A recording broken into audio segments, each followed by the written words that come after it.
bersifat edukatif. Beda ya. Kemudian aktual atau tren. Sekarang trennya apa nih di sini? Hari-hari ini yang lagi angkat atau berkembang itu apa? Terus peka dong orang sosial itu lah. PPN 12%. Apa? PPN 12%. PPN 12%. Mahasiswa kenapa aja enggak? Di bagian apa? Yang konsumsi ya. Belanja itu naik. Biasanya kan hanya 0,9% atau berapa sekarang.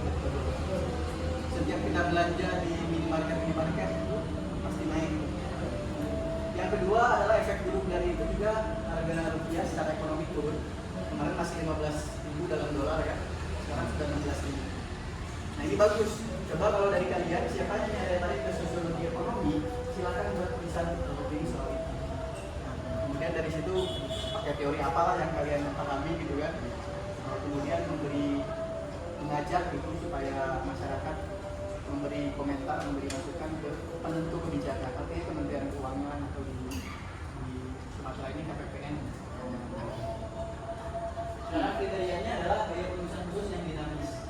Nah kalau yang tadi yang ini biasa kan punya statis ya, bahasanya mampu, dia dibatasi dengan apa-apa. Nah kalau ini dinamis, artinya setiap seorang yang tulisan itu tuh didasarkan kepada opini pendapat yang bisa benar, bisa betul. Pada orang lain tidak sependapat dengan tulisan tersebut bisa di counter gitu. Bisa di counter. Misalnya ada yang kita katakanlah tidak setuju dengan kebijakan Kementerian Keuangan naik 12%. Tapi ada orang lain yang punya dasar-dasar saya mendukung ini karena ini baik untuk masyarakat kita terbiasa dengan hal-hal pajak. Nanti pemerintahnya akan memberikan pelayanan publik yang lebih dalam bidang-bidang yang lain, dalam bidang pendidikan, dalam bidang infrastruktur misalnya membangun. Sumatera belum ada kereta kan? Maksudnya kereta yang kayak KRL, kereta listrik, ada kan KAI ya, misalnya. Dari peningkatan pajak, dia mengambil dari dana itu kemudian membuat infrastruktur yang dibangun. Tidak mencantumkan rujukan dan data pustaka secara eksplisit. Ini juga meskipun tidak mencantumkan, tetapi kita harus tetap bertanggung jawab kepada referensi atau rujukan.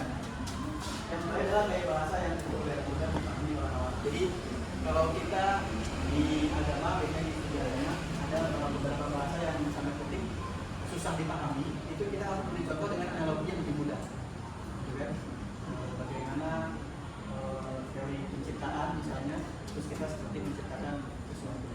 Nah, kalau orang-orang ateis kan dulu orang-orang agama yang berpikir agamis itu kan Tuhannya itu juga ada. Terjadi dengan alam itu terjadi dengan sendirinya kan, Big Bang. Ada itu. Kemudian dianalogikan oleh orang-orang yang punya pendidikan yang bagus, tapi dia mengimani sebuah kepercayaan itu. Itu coba kita tunggu bagaimana si pohon ini berubah menjadi meja gitu kan, tanpa ada kreator gitu, tanpa ada penciptanya. Itu nggak mungkin juga. Jadi menggunakan sesuatu yang besar, tapi analoginya diturunin ke meja kecil gitu kan. Bagaimana sebuah pohon menjadi meja, menjadi kursi kan. Itu kan termasuk memberi pemahaman yang mudah dipahami oleh orang awam kan. Kalau kita ngomong orang semesta, Big Bang itu orang fisika doang yang tahu gitu kan, orang awam nggak semua. Tapi kalau meja dan kursi sampai pohon kan bisa dijangkau. Nah ini strukturnya. Strukturnya itu terdiri dari 1, 2, 3, 4. 4-nya judul, pendahuluan, isi inti. Judulnya saya bilang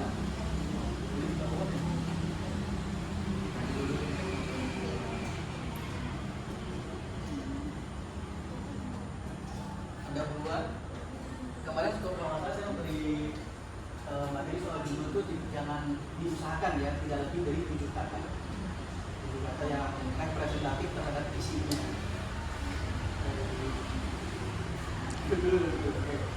Kemudian ada pendahuluan, ada isi inti, ada penutup. Pendahuluan isinya triknya adalah gunakan kalimat yang menarik di pembaca atau ini sebaiknya tidak ada, sebaiknya tidak lebih dari 3 paragraf. Kalau misalnya nanti isi dan bentuknya ada 4 ke 3 atau bahkan 10 paragraf, katakanlah 100 kata sampai 1 kata.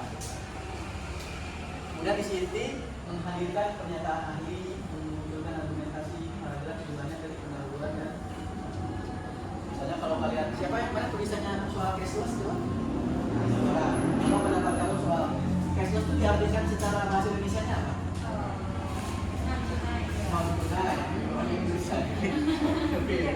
Uang tunai. Tapi kalau tekstualnya begitu ya, cash itu tunai, cash itu kan berkurang masuk di sana. Tapi secara diartikannya adalah uang tunai. Gimana pendapat kamu soal anak muda ya? Gimana itu?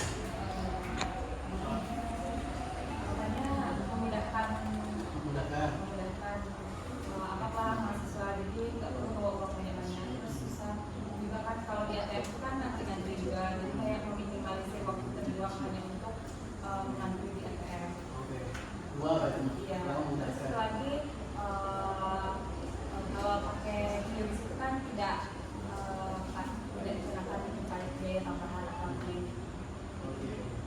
Jadi dimudahkan ya. Yang kedua membiasakan generasi dengan teknologi ya. Iya. Kita nggak tahu generasi yang lebih tua dari kita memahami itu nggak. Jenisnya ya kan agak susah meskipun mereka menyediakan biasanya gitu. Terus yang lebih muda belum nyampe lah kalau anak-anak disuruh punya kris atau enggak, bahannya aja belum punya.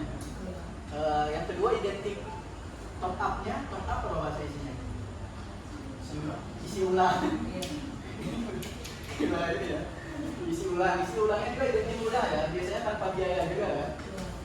Dari bank manapun, terutama bank nasional, saya nggak tahu kalau bank daerah kena ini nggak kena potongan biaya. Itu biasanya lebih mudah juga. Jadi yang ketiga adalah riwayat itu abadi.